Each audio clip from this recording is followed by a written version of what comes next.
Hello, Hornby fans, and welcome to the first ever Hornby podcast, Beyond the Buffers. Now, this is a little bit different because what we're going to be doing is sitting down. I'm going to be joined by a guest every month or two on some occasions, and we're just going to talk about everything from railways to model railways and everything in between. So sit back, relax, because today we're going to be joined by Phil Morley, who's one of the senior product designers here at Hornby.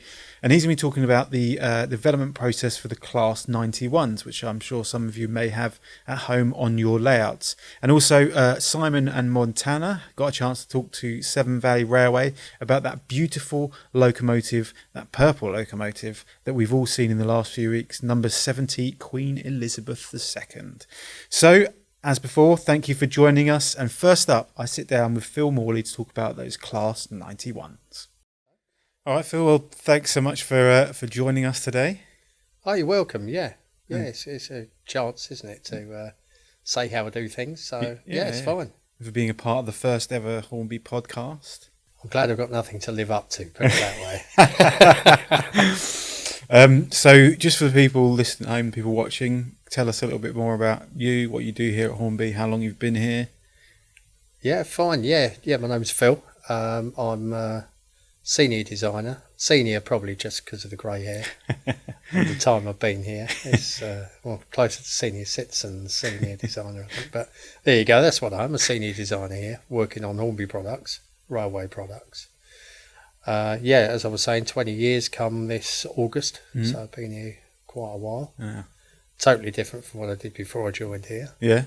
What was you doing before? I was designing office furniture. Oh, wow. Okay. And I've even designed amusement machines. Really? So, wow. Yeah, very different stuff.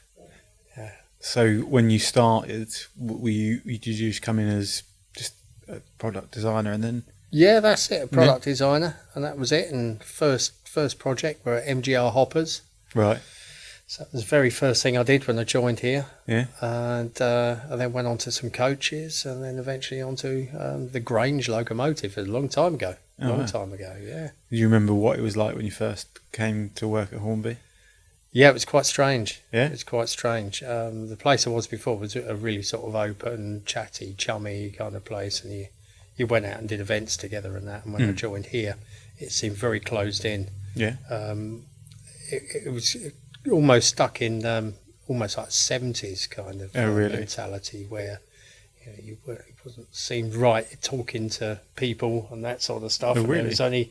It was quite odd. Now it's great. It's really good. After all, I've been here quite some time. Yeah. I have been here a long time. So it just says it's a decent place to work now and decent people you're working with. Yeah. Which is important, I think. Oh, absolutely. We do have the odd social event as well, which is always nice.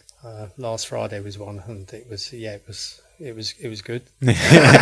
We'll say no more than that. So I wouldn't go any further. We'll leave the stories of that for the around the office rather than the people at home. Yeah, absolutely. But I know what you mean. It's a far more relaxed place to work, and I think that encourages people to collaborate and to speak. You don't want to sit there and think, I've got an idea, but I don't really want to say it. You want to be able to chat to the people around you. We've got a good team. We have got a good team. There's 5 designers now. Right. And the thing is with design, it's one designer per project. Okay. Yeah. Okay. So I start the project. I work on that one project from beginning to end through the engineering stages.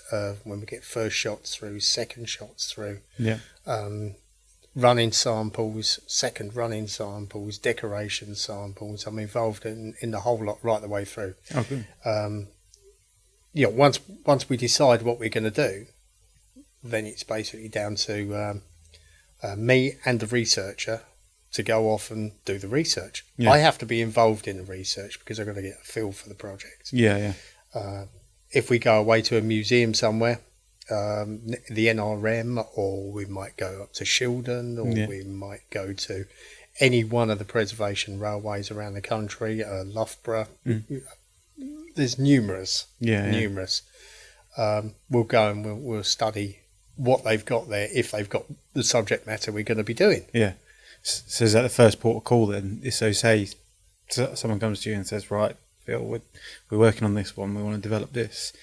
What is that the first thing you do? Right, we've got to research it. We've got talk to the researcher who sometimes get a head start from me, so they'll already be making a start on researching it and finding out what we're doing. And I normally find this as I'm coming towards the end of a project. Right.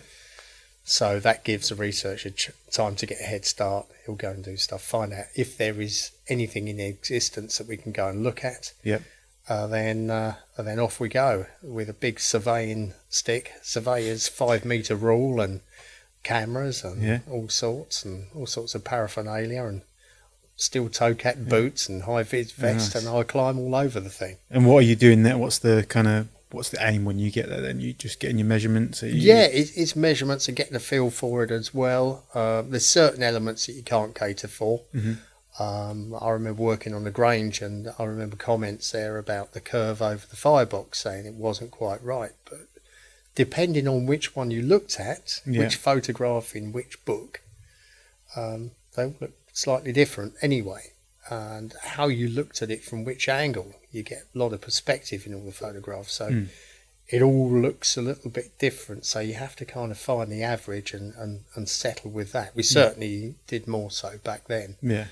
And try and come up with the right way of doing it and getting it to look right. But we have lots of design reviews as well. Right. While I'm actually doing the project, we'll have the manager there, the researcher there, or sometimes a team of us, and we'll look over the project, compare it with photographs, with drawings and that sort of stuff, and ensure that we get it right.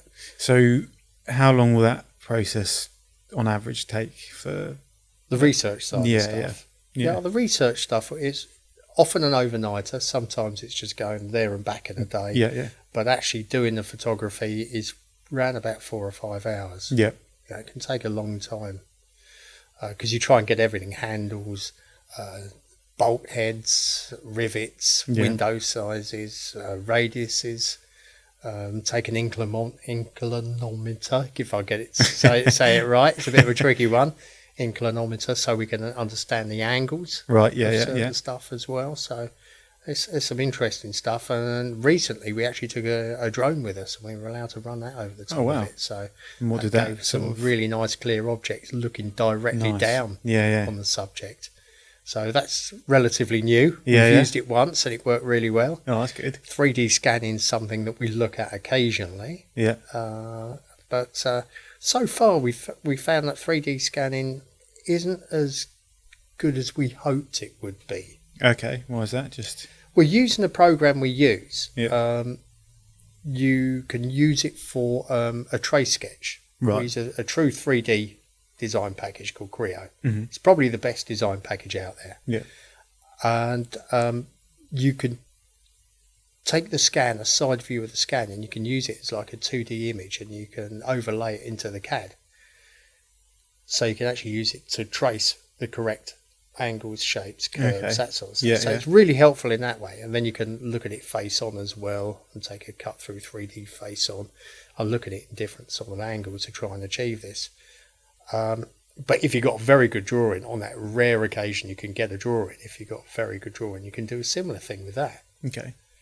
3D scans actually pick up every dent, every mark, every imperfection. So it's not like we could use it as an actual 3D model, or a 3D skin and thicken it and all this sort of stuff, and actually use it as a CAD.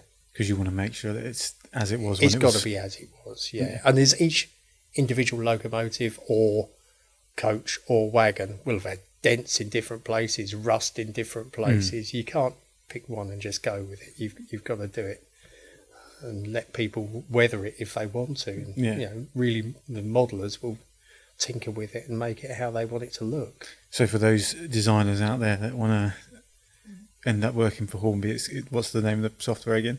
Creo. And Creo. you can do everything you need to in that, is it? Yeah, you can within Creo as well. You can get a package for students. Right. Oh, okay, that's good. Which is free. So you apparently. Oh, cool. So you can. Apparently, it's free. So they can start learning at home now. Yeah. Oh, that's good. Start learning it. It's an involved program. You've got so many different modules involved in it. And the subject that we were going to talk about today was the Class 91, and I had to use a particular add-on called ISDX, which is freeform surfacing. Right. And what's that? It's difficult. I'm a bit of a novice at it. There are guys here that are really good at surfacing, but with locomotives we don't use it as much. Okay, so what does that enable you to do? It enables you to get unusual curves. Right. When I say curves, they're not necessarily radiuses. Right. So you could have a radius coming down from one angle and a radius coming down from another angle, and where they meet, you've got to kind of get this mesh and make it work, and make it work tangential. But on some stuff, like the Class 91, you didn't actually have radiuses, they were curves. Right. So it was a free-form curve. It blended as it went. It wasn't even elliptical the way it actually moved. Oh, wow. Some areas were. Some areas on it you had radiuses that you could work with, but other areas it was almost elliptical. Yeah. But not quite. So it was a curve running into a curve, and where they're coming down at different angles, a slope over the pointy end. Yeah. Because you could drive it from both ends. Oh, could you? Yeah. So right. you've got a cab on both ends, but if we say the pointy end, that end where it comes down there, it's you've got the blends over the top of the roof as well. Right. Yeah. And the blends where it comes down at an angle and cuts into the window. Yeah, because it's sort of like a little bulge, isn't there, on the front? That's right. Yeah, and then the shape of the side where that comes around as well. The profile from the front. So and then it tapers in at the front as well if you look down on top. So there's all kinds of weird shapes you've got to try and achieve. And surfacing is the perfect way to do it. Yeah. So you create lots of lines and curves in space effectively, pull them all together. And then once you've got them how you want them to be, or how you think you want them to be, then you create a mesh over them. And then you get the meshes to work tangential to each other to ensure you get smooth sort of flow. Once you've got a smooth flow and you've done all the different checks you need to do within the program, then you might be able to thicken it or copy the surface inside with surfaces around the edge to create a box and then fill it or solidify it. And then you can use that as your base to add all your extra stuff. It's really complicated stuff. I'm waffling on about it like everyone else is going to know what I'm talking about, but they probably don't unless they've used it. Yeah. But yeah, it's very, very powerful bit of software though. And I guess you wouldn't use that as much on sort of steam and older locos, more on modern. Yeah, it's the modern image stuff. Yeah. The Class 91 is a prime example of how we had to use that. And I work from it from beginning to end. The brief I had was make it better if you can than anything out there. Right. Which that's quite a high bar. It is. This is what we're told on everything we work on. It's got to be better than the last job you did. Better than anything else out there. You've really got to put everything into it. Yeah. Yeah, there's really tricky parts you've got to consider. We've got to try and get as much weight in it as we possibly can. Okay, and why is that? To aid traction more than anything. Right. The more weight you can get in it, the more pressure is pushed down onto the rails, and the better the traction from the tyres. Okay, so then you can pull more coaches. Plenty of coaches or whatever you're putting on the back of it. How many do you reckon this can pull? Lots. Yeah? Yeah, lots. I mean, we've had locomotives, steam locomotives, which have pulled 15. Oh, wow. 15 coaches, and they don't weigh as much as this. Okay. So should I hedge my bets? I would say in excess of about 18 or 19, I think. Yeah. All right, maybe we'll give that a try. If we got to find a layout big enough, we can. And that's not downhill with a wind behind it. Okay. All right, no downhill with a wind behind it. Perfectly flat. Okay. Yeah. It should be pretty good. It should be decent. It weighs around about 0.5 kilo, so there's a good bit of weight behind it. As well as getting the weight in it, there's lots of other metal work on there as well. Yeah. We've got photo etch parts. We've got metal framework on the side of the chassis. Yeah. Which is a bit new. I don't think anybody's done metal work on the side before we did this. And why was that? Why did you make that decision? It was mostly plastic, and most people use the high impact polystyrene, which is the material we use for the bodies and that hips. So what made you decide, right, for this we're gonna clarity of image, how it looks, how it feels when you hold it. Also, it makes it stronger, so it's more robust to handle, to pick up and put down. It's going to be nothing's going to fall off it by picking it up at the sides. Yeah, and it's interchangeable as well. So there's different versions of that frame on the side. Okay. That's good. And so each version of the Class 91, depending on which version you have, it might have different side frames on there. Okay. So they're guards, and of course we've got all the detail behind there. Yeah. So it's not just a guard and there's nothing behind it. There's lots of stuff going on behind it as well. Different tanks and battery boxes and stuff like that. So there's a lot of stuff going on behind there. Yeah. So how long then did the Class 91 as a project take you? How would you say, roughly? I would say it probably took longer than anticipated because, of course, we were in lockdown. Oh, okay, so you started it during the pandemic, right? Yeah, so I was working from home Yeah. for a portion of it and working in the office from a portion of it. How But was- when you're working at home, we communicated as a team quite well because we had teams, Yep. on our computers, and we had each other's phone numbers. Yeah. So we just gave each other a call. And of course, if anybody phoned up the company and wanted to speak to us, it could be patched through on our mobiles. Okay, so you didn't really lose communication in that sense. Communication was great. It was really well organised. So, yeah, that was good. What was your setup like at home? What was that? Because That was interesting. yeah. Yeah. My son worked for our finance department at the time. He was on his year in industry from university. Right. So, of course, he had to work from home as well. Okay. So I was at one end of the dining table. He was at the other end of the dining table. We both had two screens. We both had paperwork everywhere. Nice. We had a printer at home. Oh wow. And I had my samples all over the place. Yeah. And my wife was really, really chuffed with this. Not.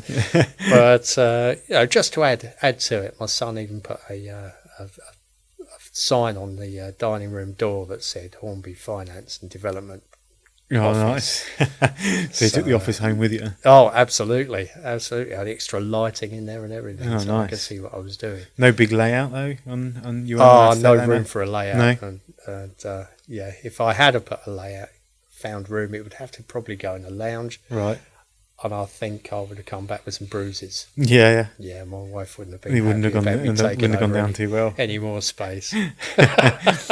That's that's interesting for people at home to know is that kind of that it was difficult to transition for everyone at home into the pandemic, but for a company that runs on developing products, we didn't want to stop creating those products, and it could have gone badly. It could have gone. Yeah, it could have been really difficult for you.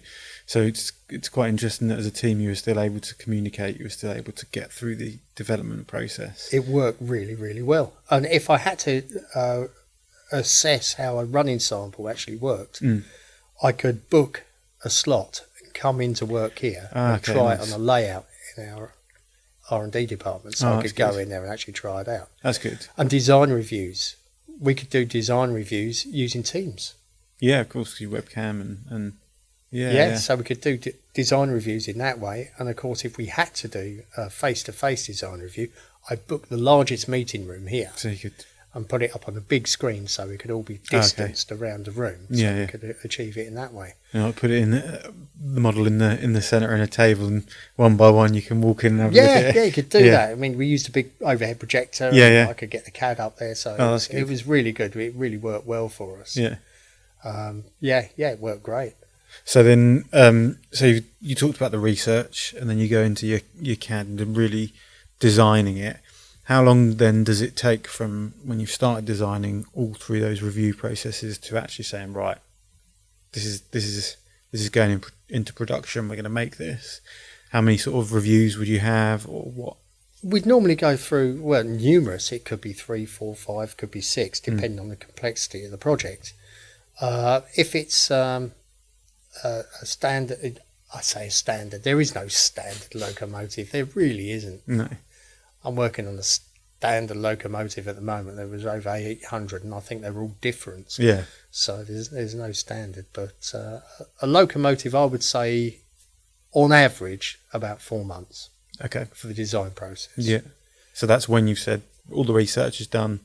We're research is done. The design reviews are done, and now we can actually arrange to have tooling quotations. Okay. So we send away to the vendors for tooling quotations. Yep. When we get those back, it's then the decision of which one we're going to use, which vendor we're going to use. And you choose your vendor carefully because it depends. Some of them are very good at some things and some are very good at other things. Yeah, of course. So you've got to take that into consideration. And obviously the workload they've currently got. Yep. We don't want to overload anybody. No. So we've got to make sure whoever we choose has got to be the right person to do it for us. We've also got the office in Hong Kong as well, which helped greatly with us. Yeah. So there's no communication problems at all.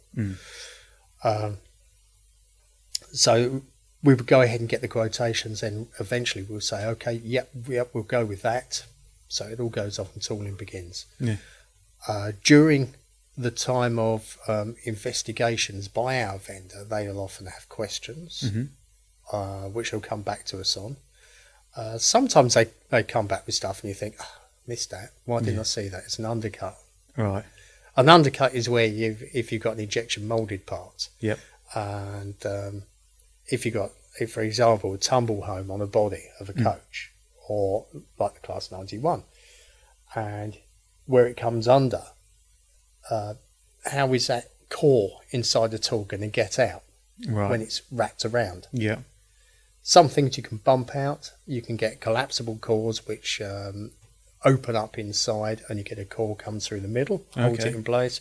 So there's different ways it can be done, but sometimes on small parts you can have an undercut that you just miss. Yeah. Because you're working on it flat out for so long that you miss stuff with human beings. Yeah.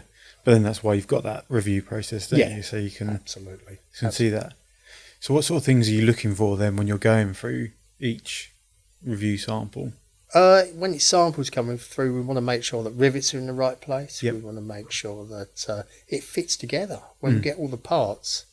Even though we can do interference checks on our CAD package to make sure we can get stuff moving on the CAD package as well. So we know all the parts of valve gear and all that sort of stuff moving to ensure there's no clashes.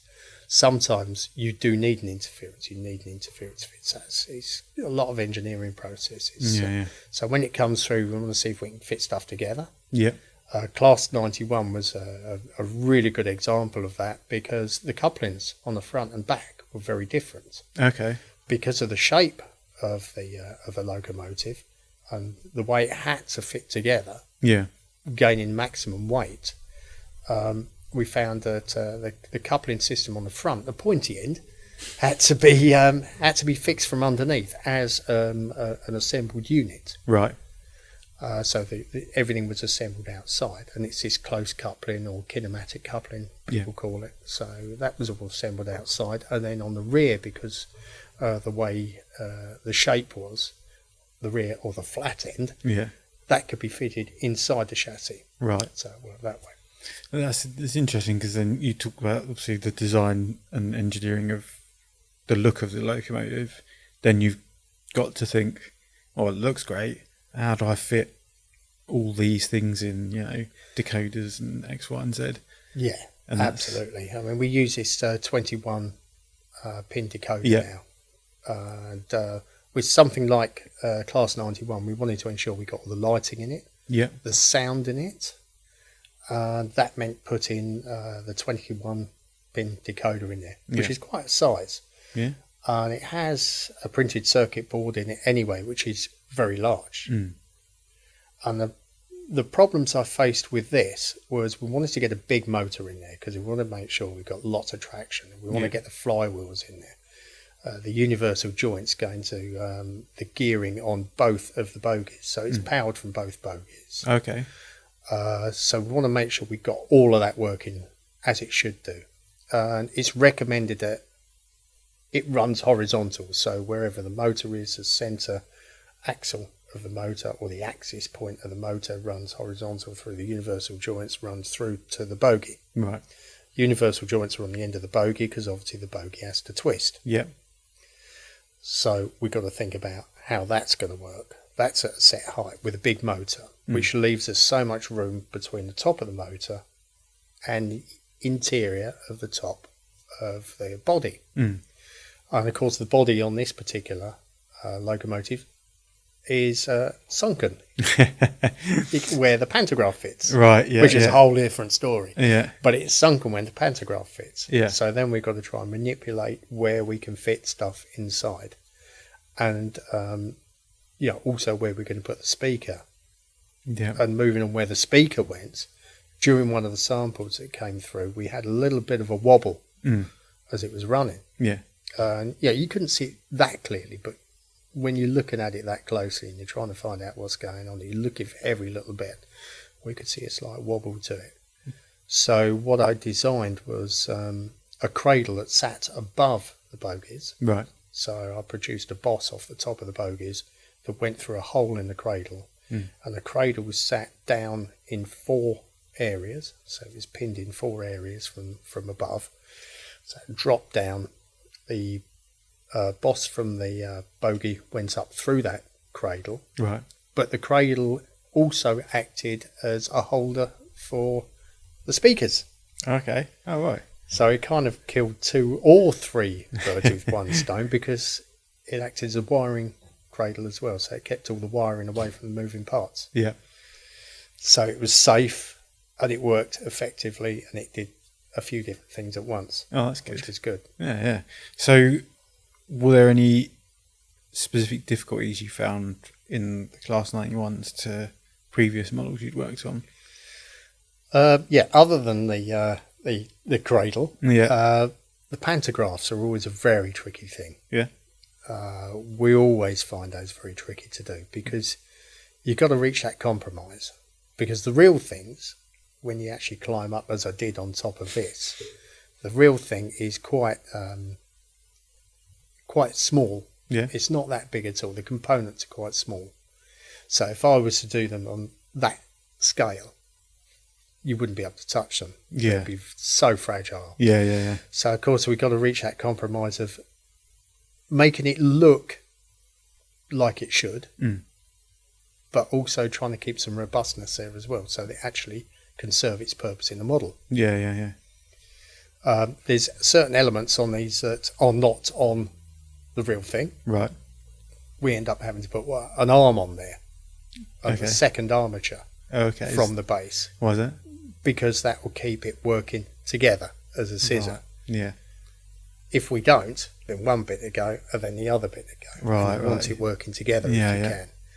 can. And also you've got a spring to hold it upright. Right. Or we could use notches.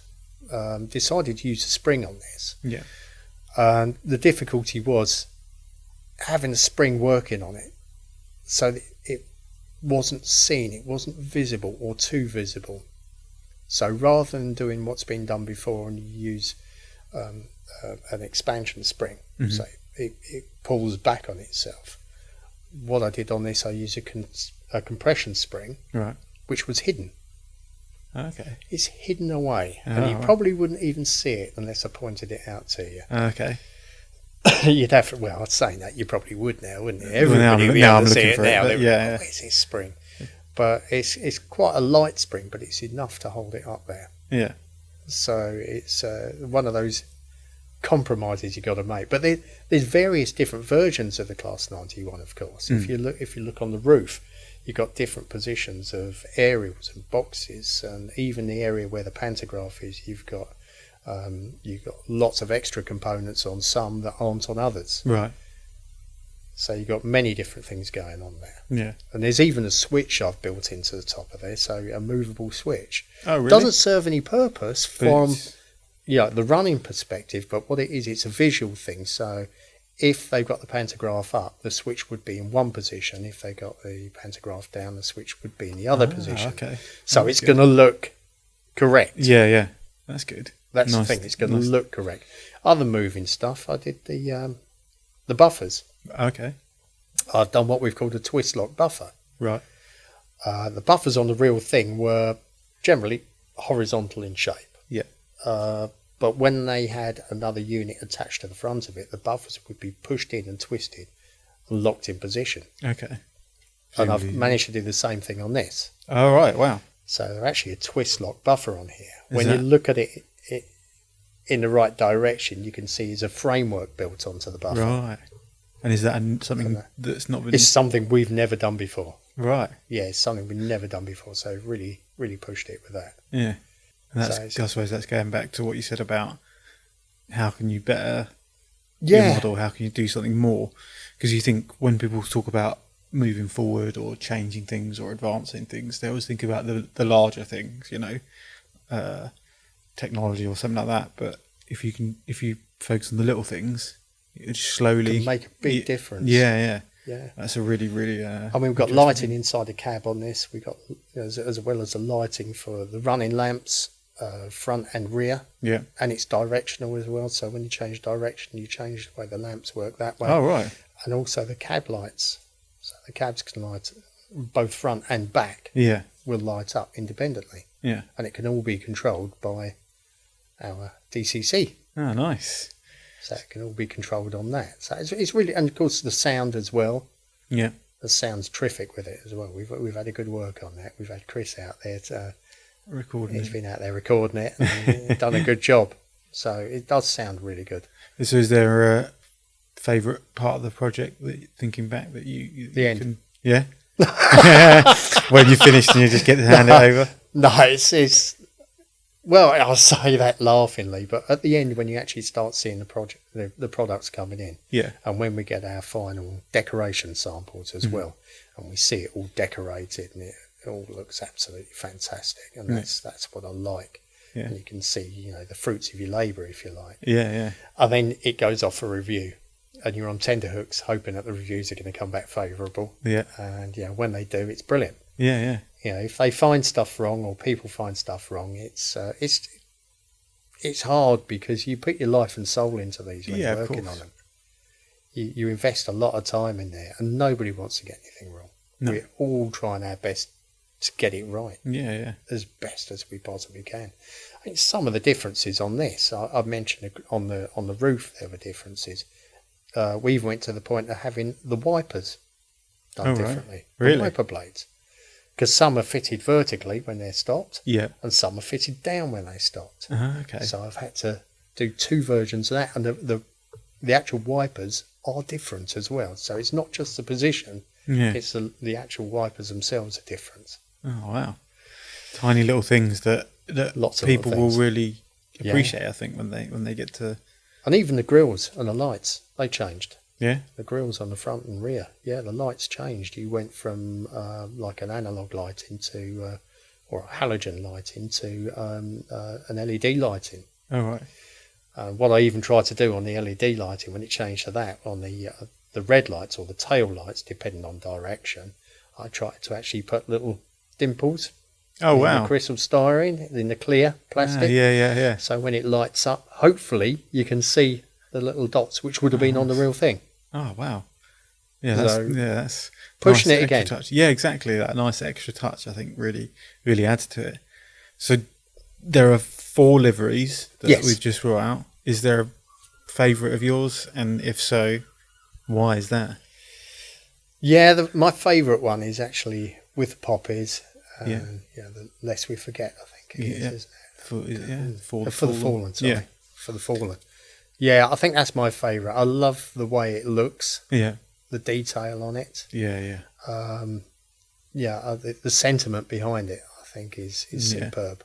Yeah, I think a lot of people would. Yeah, I mean, my father was in the Second World War, and he fought in D-Day and other things he was involved in. Yeah. And I think that's really important. Yeah.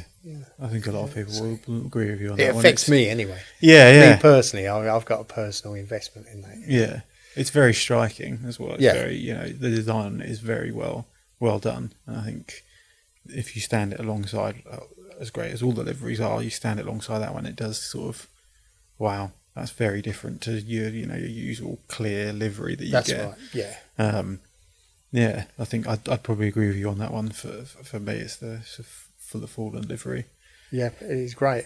It is great, that one. I do like it. But I mean, it's an interesting job. If anybody ever does think of doing it, taking up this as a living, it is an interesting job. It's very different. Yeah, it's very different. Yeah, and we are a good team here. We've got the 5 designers. Yeah, and we all bounce off each other on different ideas, throw stuff in. I sometimes have to ask Yeah. because every day's a learning day. Doesn't Yeah. matter how long you've been doing it. There's always something new to learn. Yeah. Which I think is important in a job anyway. Is you want to be pushed, you want to be challenged, don't you? Absolutely, yeah. And it's a good way of working. And now we're doing our own 3D printing as well. It's saving a bit of time. Wow. That's good. Yeah, so we can get some good models done through 3D printing, get some samples done that way, put them together, make sure they work. Yeah. And we're trying all sorts of new ideas now, so you've got to kind of watch this space, because we're trying all sorts, loads of different stuff we got. And now we've got this printer going, and we can just use it as we want. Test out things. We can try out lots of new ideas, so I think it's a watch this space moment, because there's going to be some good stuff coming out soon. Oh, nice. Well, that'll bring me nicely on to my next question, which you probably won't be able to say anything about, but everyone will want to know at home, what future things are you working on? Are you allowed to say anything? Yeah, but what I'm working on at the moment has actually been announced, so I can mention that. That's right. That's quite good. It's the Black 5. Oh wow! Yeah, okay, yeah. That's or the standard 5MT. There was nothing standard about it whatsoever. No. I mentioned earlier there was one that had over 800 different versions. And, 800. And they were pretty much all different. There was nothing standard about it at all. Really? Absolutely nothing standard. Different length firebox, different length smoke boxes happened. Yeah. Snifter valves in different positions, different versions of the smoke box doors, even the chassis changed length. Oh wow! And even the wheel sensors changed length. So it's giving me a real headache at the moment. And isn't that one going to have a steam generator in it as well? Yes. So then you've got. Oh yeah, that's in there. Yeah, you got to put that in there as well. Steam generator sound. Yeah, and it's when I started working on it, I must say it did fill me with dread. Really? Because it's so involved, and you almost see contradictions with stuff. Each photograph you look at has something different. Oh gosh! So we'll come around to your desk and find you sobbing into your keyboard. Yeah, every day. Yeah, I have to keep drying my keyboard out. I'm running out of hankies. But it will get there. Yeah. However frustrating it is for me at the moment, we are going to get there, and it's. I'm sure it's going to be good. I hope so. I'm working hard to make sure it is. Yeah, I'm sure it will be. I never get something wrong, but I'm going to try my best not to. Yeah, you'll be right. And with all the design reviews that we're going to have, we're going to have lots of design reviews on this, so it should be good. Yeah. I'm looking forward to seeing it finished. Yep. Obviously. And I don't know what I'll be moving on to next, but I'm looking forward to it being finished. But it's a long project. Yeah. This is not a 4-month project. No. Because of the different variants. And a couple of them. One in particular is completely different. Right. Completely different. Yeah. Yeah, it's even totally different shaped cab. So it's just name that's the same. Yeah. Completely different. Even the cylinders, steam pipes, everything. Oh, wow. Boiler, everything. It's different. Right. You don't think about that you don't think that when you first sort of start. I haven't started that one yet, so right. I can smile about that. Yeah. We won't mention that too much. We won't mention that one so much. So finally, obviously, for people at home that have watched Hornby: A Model World, they'll know your face from being involved in that. How was that for you, being a part of the show? Strange. Yeah. Strange. I mean, even doing this is a little bit strange, I must admit. I still haven't watched the second episode I was in, P2. I saw the first one that I was in. Yeah. And I thought, who's that old sod? Yes, it was me. And doesn't he sound rough? Yes, that was me. And, so I haven't brought myself to watch the P2 episode. No. I just can't do it. Yeah. I'll do that. I think that's a pretty standard thing for everyone. Obviously, the video team here, we unfortunately have to edit the videos, so we have to look at ourselves. But yeah, I think it's a standard thing to think. But I think it came across really well. It's very strange. Thank you. I hope so. Yeah, I think you did. Yeah. You think you do it again? If they come in for a second series? I probably will, actually. Yeah. I'll be asked to do it again, I imagine. So we'll have to see. And as I've got 20 years coming up soon. We'll have to. Oh, there you go. They see I've been here longer than any other designer. Wow. It'll Yeah. be me, won't it? Yeah, It'll yeah. be me again. Have you been noticed yet? Anyone noticed you in the visitor centre? Getting Not your in the coffee? visitor centre, no. No one's Because I know a noticed few it people there. have been noticed in there. Somebody pointed it out when I went to a pub recently. Oh, okay. I said, Phil! Oh no! But he said it was good. Yeah. Oh, yeah. I think And it was. he said I came across well. So Yeah. So that didn't make me feel so bad. Because it's almost embarrassing, isn't it? You think, oh, Yeah. But I think you're always going to feel that because you probably sat there and thought, oh, well, everyone else looks really good. They come across well. But then if you ask them, they'll probably say, oh, no, you came across well, but I thought I looked this way. I think it's just a natural thing. You have to almost desensitize yourself a little bit from it. But yeah, I think you did really well. And thank you. Thank you for being here today and talking a little bit through the Class 91 project, and hopefully we can get you on again and talk about maybe the Black Fives when you've gone through that process. Yeah. You have to let me calm down. Yeah, we'll let you finish it. We'll let you get back on something else, then we'll come to you. Yeah, when I've calmed down when it's finished, then we'll have a chat about it. Yeah, maybe I can then go through some of the big differences. Yeah, that'd be great. That took place. People at home would love to, because the tooling's so expensive on these things, so you've got to try and sort of make it as cost efficient as you can. Yeah, but the details as well. You've got to get absolutely every bit of detail in as fine as you possibly can. Yeah. So, brilliant. Well, yeah, again, thanks so much for joining me and for giving us some insight. Very welcome. All right, and we had a laugh as well. So which is the main thing. Good. All right. Cheers. Okay, thank you. Thank you again to Phil for telling us all about the development process of the Class 91s, and I'm sure you're all looking forward to that Black 5. We'll come back to Phil once he's finished sobbing in his keyboard next time. Next up, Simon and Montana got a chance to speak to Severn Valley Railway about the number 70 Queen Elizabeth, that beautiful commemorative purple locomotive. Take it away, Simon and Montana.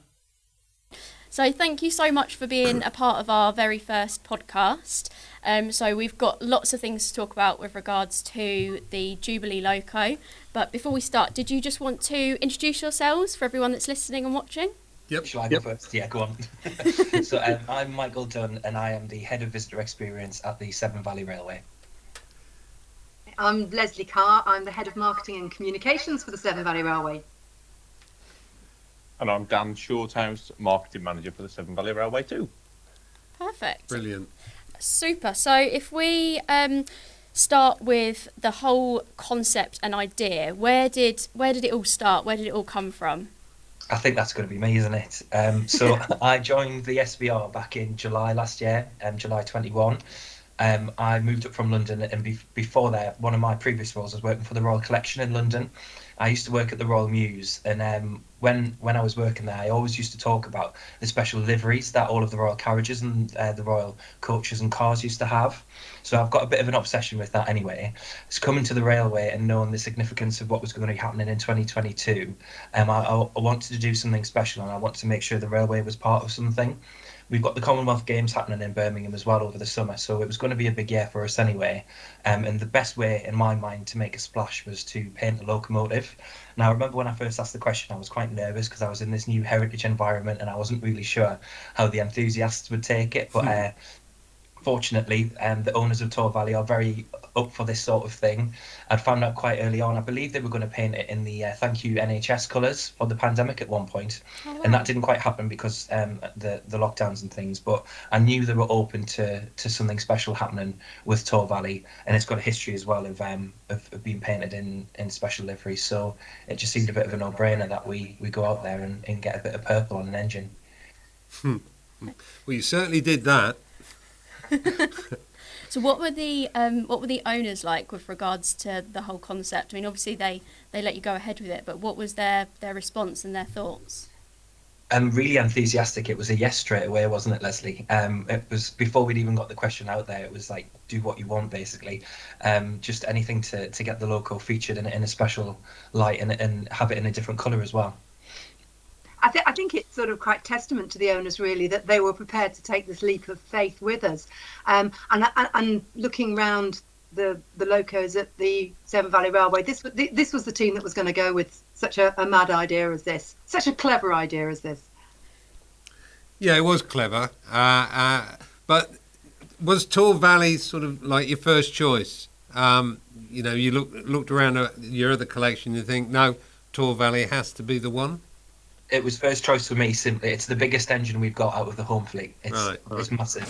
So it was always going to be the first one for me, and I'm really glad the owner said yes. Yeah, good.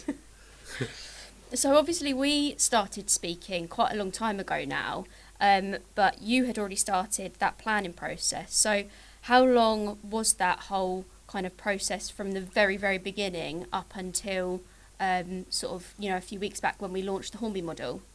It's been quite a complicated thing to do, actually, because one of the things we had to take into account was, when was this loco going to be painted? When was it going to fit into the programme of works that our very busy engineering department have to do? So that took a lot of planning and putting into place, and they've also had to fit it around the fact that the whole of the locomotive works is being emptied, or it's in the process of being emptied anyway, because we're commencing a big infrastructure renovation project there as well. So we have to think, how do we get this done, and how do we get it out and ready in time?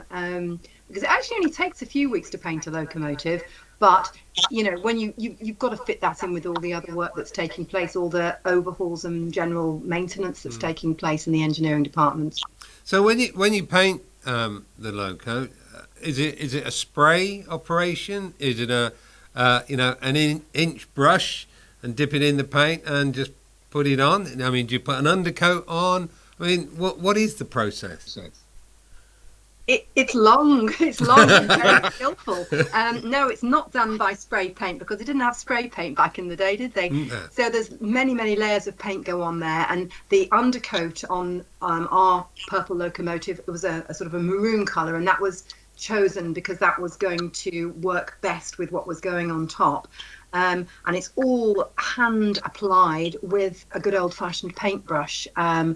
I mean, this is a good point to mention, the incredibly skilled people, or possibly the incredibly skilled person that's done most of the work on this. One of our young engineering staff, Ronan O'Brien, is the person who's done pretty much the majority of the work on this, and the way that it looks so incredibly well done is testament to his skills and determination to do it.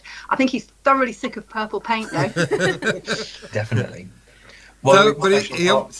Sorry, go on, Michael. One really special part for me was being able to see it just before the works had started. So they'd got the green off, and Ronan was there, and he'd sanded it all down, hand sanded in most places as well. And you could see the history of the locomotive underneath. So you could see the green that it was in. You could see previous layers of green. You could even see the maroon, the Hogwarts livery red from about 20 years ago that had been put in. That was all there, all of that history. So it's really exciting for me to think that in 20-30 years' time, when they do this sort of thing again, maybe there'll be a couple of splashes of purple hidden in between all of that sand, and it'll still be there.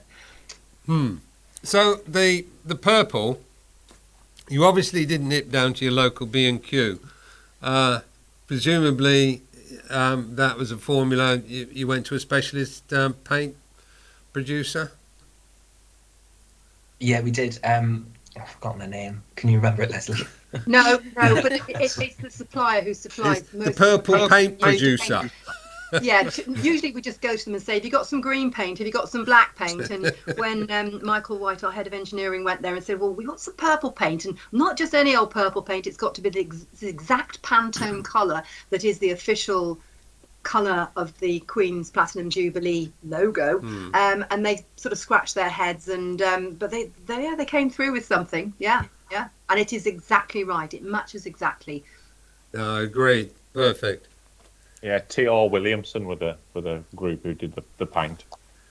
Excellent, thank you. Glad to know somebody's on the ball there. So how is Ronan recovering after sort of 2 weeks worth of painting? I bet is he sick of paint and the colour purple now? He is. Sorry, Michael. Sorry. No, That's all right. No, he's had a week off, and then he's moved from the paint shop. He's come up to Kidderminster to get out of the way. So I think he just needs to be in a new environment where he's not surrounded by purple.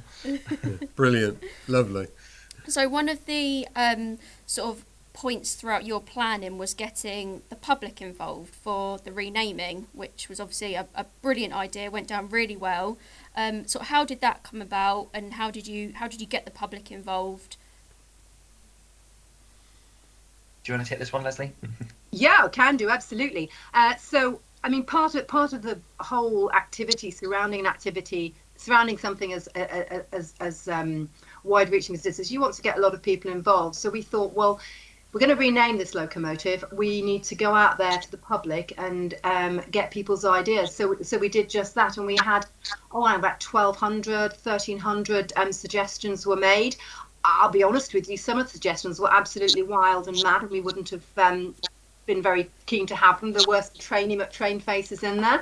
Queenie McQueen faces. But we whittled it down to a long list, which we put to the locomotive owners for them to then choose the final shortlist that we were going to put to a public vote. And they came up with 4 names from that they felt that they were happy whichever of them was chosen to go on their locomotive. So we then put that out to a public vote, and had huge amount of response to that, and it was actually quite close between a couple of the names, but Elizabeth II did win. Did you have bets on what name you thought would win? We did, yeah. I chose Elizabeth II straight away. And good choice, Michael. I think we were all kind of logging in daily, and some of us hourly, checking in what was winning, what had been before that, what had been submitted. I think we in the end we ended up with a little WhatsApp group, and we were sending names to each other. Oh, have you seen that this has been submitted? Have you seen that's been submitted?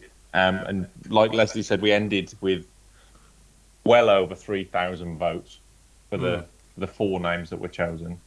And I'm glad we didn't go with some of the more crazy ones. No, so obviously you chose Elizabeth II. Did you then go to the Royal House and ask if it was okay to name a steam engine? Yeah, Elizabeth. We did. So that was quite a tense few weeks, to be honest. We had to write. So we had to. The official process is when you name anything after a monarch, to write to the Cabinet Office. There's an official department in there that deals with this sort of thing. They relaxed the rules for the Jubilee anyway, because they knew there was going to be a lot of interest in this. But because we were naming it directly after a reigning monarch, we had to seek permission. So we wrote through to the Cabinet Office and let them know that by public vote this name had been chosen. We got a few holding emails saying it was being considered. We then wrote to our patron, who is the Duke of Gloucester, and let him know what we were up to as well, maybe in the hope that he might mention it as well to the right sort of people, and show it to the Queen. And then we waited a few more weeks, and we received permission. And the letter we got through was really nice. That it was worded in such a way that on advice of her ministers, the Queen was delighted to approve the name Elizabeth II. So it was a really special moment to get that letter. That's actually very nice. You didn't happen to say that, drop your name and said, oh, by the way, I used to work for you. Do you remember me, Mum? Yeah, that's the one. Oh, yeah, you're the ginger guy. Yeah, I remember you.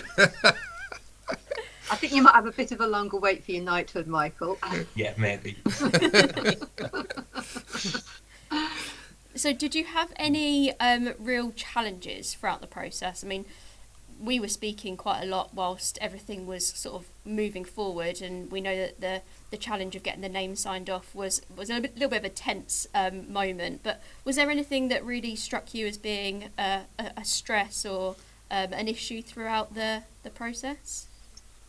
I think for me, it's what Leslie touched on earlier. So the Severn Valley Railway is ultimately a railway that operates nearly 365 days a year. There is always something going on and always something happening. So to squeeze a project like this in when we are dismantling our engineering works to build a new roof and a new crane, amongst all of the other things that we do with locomotive overhauls and building new engines and servicing and everything else, it was certainly a concern that to fit something like this in would really stretch the team. But they're amazing, and they've done an incredible job, and they managed to pull through it and get it all done. I mean, another challenge probably was that we did attract some people's comments that weren't quite as positive for what we were doing. But I mean, we didn't let ourselves get diverted by that at all. But not everybody was thrilled that we were going to do this audacious thing of painting a locomotive purple. But you know, when you looked at those kind of comments that were out there on social media, all it was doing was just getting us more publicity. So we were quite pleased about that. And a lot of enthusiasts were just saying, well, look, come on, just look at the big picture here. Think about why the Severn Valley want to do this. It's about honouring a really, really special occasion. And it's also about generating publicity for a railway. You know, we've had tough times as a railway in the past couple of years. And it's really important for us to raise our profile again, to encourage people to visit Heritage Railway generally. And you know, if doing something like this is what switches people onto coming, then, you know, we're pleased we've done it. No, I couldn't agree more, actually. It is funny how people seem to differentiate between a steam locomotive and a diesel electric, because you can paint any of these diesels any colours you like, as we have seen, and nobody ever complains, but go slightly off-piste on a steam engine, and all hell breaks seems to lose. So. No, that's it. And actually, going back to the earlier question as where the idea came from, it's in the SVR's history to do this sort of thing. Now, back in 1984, I believe, they painted City of Truro black in a British Rail black livery, and there was no such thing as Photoshop then or anything. They just did it. So it caused a massive stir then. So it's kind of in our nature to be cheeky when it comes to what colour we paint locomotives. Yeah. And we were planning on being a bit tongue-in-cheek on April Fool's Day along the City of Truro route, and we were going to say that as a result of over-ordering paint, we were going to paint everything purple, bridges, the kind of signs at stations, other locomotives. That really would have been fueling the fire a bit too much, I think. I can just imagine the comments now.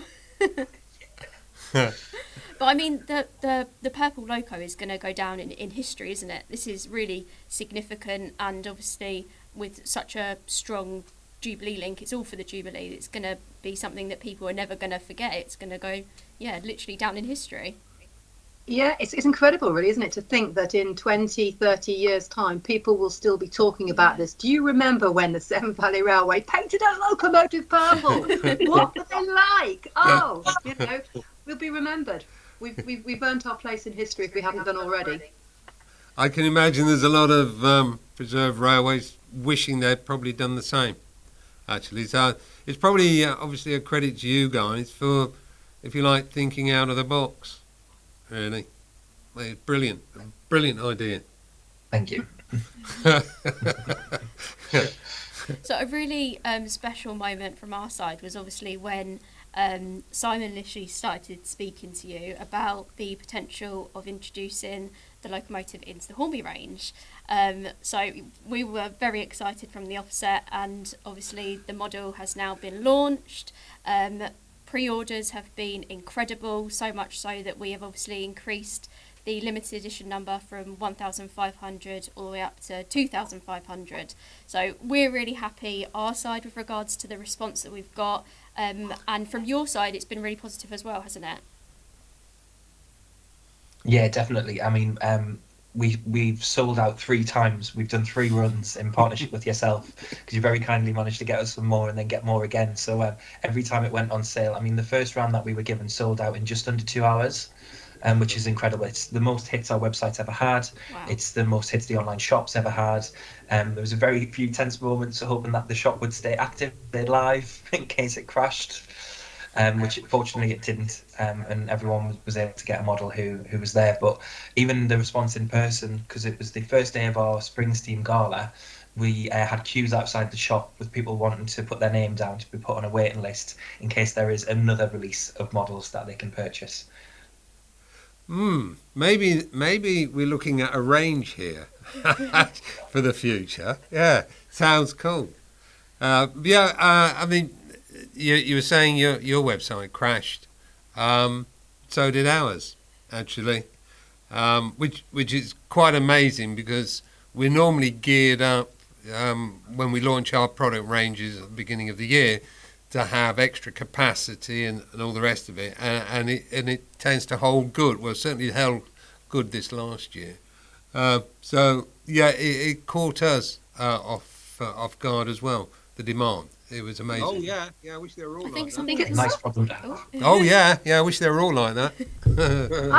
I'd like to ask you guys a question, actually, because we were talking about the kind of brave leap of faith that we had to do to paint a locomotive purple. I kind of think it was a brave leap of faith that you did as sort of the prominent model railway company to make a model of this. I mean, you could have come in for some stick as well, couldn't you? What was it that persuaded you to do it?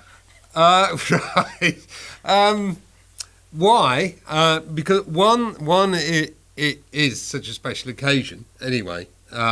Two, I just admired the fact that you guys had done it. And three, it would make a brilliant model. It would stood out. Now, I didn't envisage that, the demand would be as high as it was. Now, the lady next to me did. So, out of all this, I think, well, what the hell do I know, really? I mean, these things, every day in every way, you get surprised. And this was a big surprise. But anything like this, it's dramatic. You guys helped us a lot with the information, but we were able to talk to the guys who did the nameplate, etc., and they were asking us about dimensions and things. So there was a whole trio of action to get this thing happening, and the packaging, it's different and it's bright and it's purple. And the whole thing just came together. But could it happen again? Would all those stars align, and we end up? You really never know, But yeah, I was grateful that I saw the image, and obviously gave you a call the next day. So yeah. Brilliant. As you say, a leap of faith. I envisaged there would be at least 500 people out there who would go for it. I didn't envisage 2,500 plus. I thought 2,500. I didn't. 2,500 plus. Yes. So Simon and I had quite a few arguments over how many we were going to produce. But like Simon said, with these things, you never know what the response is going to be. I think we knew that it was going to be successful, but how do you know whether or not there's going to be 1,000 people out there that are interested or 10,000? You have to make that decision, and obviously we have certain considerations that we have to make. So we're obviously pleased that there was more interest than we initially thought, and obviously we were able to accommodate that. But I think the thing that stands out for me the most is that from a Hornby perspective, the model isn't just for model railway fans. Obviously there's a really strong interest from people that have a pleasure in buying royal memorabilia, or anything that's related to sort of the Jubilee. So just in our office we've had lots of people that have been interested in pre-ordering the model, but they have no model railway interest. So it really highlights a sort of a significant point there, I think. Yeah, I also found my phone pinging from people I hadn't heard of for some years, actually wanting a model. All of a sudden I was popular again, which was nice. So what do you mean popular again? Okay, I was popular for the first time. All right, but yeah, no, it was nice to be wanted, even just for that brief moment, really. Got one final question. What has been the project highlight from your side? For me, it was to get the message from Leslie to say that Simon had called, to say that Hornby were in touch. That was definitely it for me. I mentioned this a few days ago, actually, but when growing up, I had a few Hornby model railway sets. I had the Harry Potter Hogwarts Castle when the film first came out and all the rest of it. So to have Hornby contact us directly because of something we've come up with and something I'm part of, it was definitely a dream come true moment, to be honest. Oh, I was that's really, a good answer, really pleased. Do you know what, Michael? I couldn't agree with you more, because the pleasure for me was the fact that you guys responded. actually, and were keen. You'd be surprised. You can send emails off, and it's you can hear the tumbleweed. But you guys came back straight away, and you can then get things rolling, because we have obviously to organise production offshore and all the rest of it, and they've got a plan. We have to fit that into a plan and move it forward. These things, do take time, and the fact that you were able to give us the information and we could work together really did help the situation a great deal. It was fabulous. But yeah, pleasure to work with you, Michael, and the rest of the team at Severn Valley. Yeah. Thank you. And you. I don't think I've ever seen Michael smile as big as when he put that layer of paint on the one tender side. He was like a big child that day. He got there.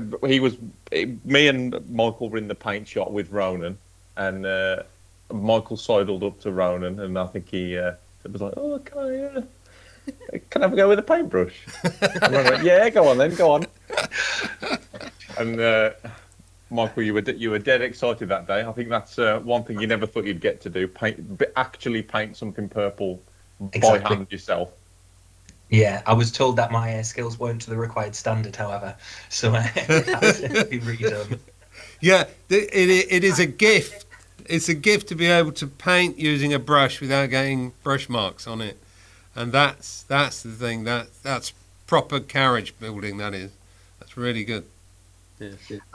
I say one thing that struck me was just the first time I saw it out in the open air, the full size loco that is, painted. It actually does make your jaw drop, and I hope that the people that buy the Hornby models will want to come and see the real thing in person. You have to be there to actually appreciate it. Photographs do not do it justice. No. When you see it in the flesh. And Simon and Montana, you're coming to do that pretty soon. Yeah, we are towards the end of. That's exactly what I'm talking about. Yeah, no, absolutely. And just on that point, we saw images, and we'd already had colour swatches come from the Far East of the way that the model, they were ready to start painting, and looking at the images and taking into account things are always a bit different, sunlight and all the rest of it. Michael will know this. I had a panic moment, thinking, "Hang on a minute, is this all going to be clash?" And so, within 24 hours, you had our paint swatch, and you sent us a wonderful picture of it up against the tender, and it was a perfect match. So yeah, it was terrific. It really was good. Yeah. I mean, speaking of wobbles as well, I think we'll all remember mine when they first painted the dome, and I realised how purple actually was. Michael sent me a Teams message, and he said, "Leslie, look at this. OMG. This is what we're doing. Are we mad?" And it did look really, really bright on the dome. But I said, "Look, Michael, it's under electric lights. You've got to understand. In the daylight, it'll look different." And I sort of thought, "Oh, it was a little bit scary." But She was very reassuring. She reassured me quite a lot. It looks perfect in the flesh. Honestly, it does. It looks wonderful. No, And it's definitely purple, and it's not pink. no. 100% purple, not pink. No, Montana and I are looking forward to seeing it literally in the flesh, as it were. Yeah, it's going to be good. So before we go, what's the plan over the coming months for Elizabeth II? So she's going to go under some steam testing over the next few weeks. So she will be running up and down the valley while she has her steam tests done. So we're going to get some shots of her there actually moving and in action. Then we have the official renaming ceremony on the 2nd of June, which is the first day of the official celebrations. It's the first day of the bank holiday weekend. So we'll have a special private train put on for all those who are involved with her. We'll also be inviting those down who chose the name Elizabeth II as part of the competition. So they'll be able to come down with their families. We've got a group of 4 people who chose that name. So they'll come with their families and ride behind it for the first time. And then she'll be running up and down the Severn Valley Railway all of the summer and seeing us through to the Commonwealth Games as well when they start later on in July. Brilliant. Perfect. Lovely. So if anyone wants any extra information, can they find that on the Severn Valley Railway website? Yep, if they visit the website sbr.co.uk, all of the information is there, and we've got some fantastic offers on at the moment with our family tickets as well to make the railway more accessible over the summer. Brilliant. Oh, I'm just really excited to come and check her out. It's going to be so good. I can't wait. Oh, well, yeah, it'll be really nice to see you all. Thank you for everything that you've done. So excited for the Hornby model to arrive as well, which I'm sure you guys are feeling the same. Yeah, definitely. And thank you very much for all you've both done as well, and the team at Hornby. It's been fantastic to work with you, and we've enjoyed every minute of it. I'll tell you one thing, Michael. It won't be the last loco we'll do together. That's a guarantee. All right. Oh, that's great. Oh, perfect. Well, thank you so much. Thank you. Okay, guys. Thanks. You take care. See you soon. Bye-bye. Bye. Thank you once again for joining us for the first ever episode of Beyond the Buffers. We hope you enjoyed it. Thank you to our guests at Severn Valley Railway and, of course, Phil for telling us about the Class 91s. Now, this will be developing over the next few months, so we'll be adding different themes in. So if you have any suggestions, please do email marketing@hornby.com. If you're on YouTube, like, subscribe, and all those YouTuber things. And if you're on Spotify, follow us along too so you don't miss out. Coming up next month, we're going to be talking all things Queen's Jubilee. So check back in with us then, and we'll be having some interesting conversations about the Queen's Jubilee. Thanks for watching, and we'll see you next time on Beyond the Buffers.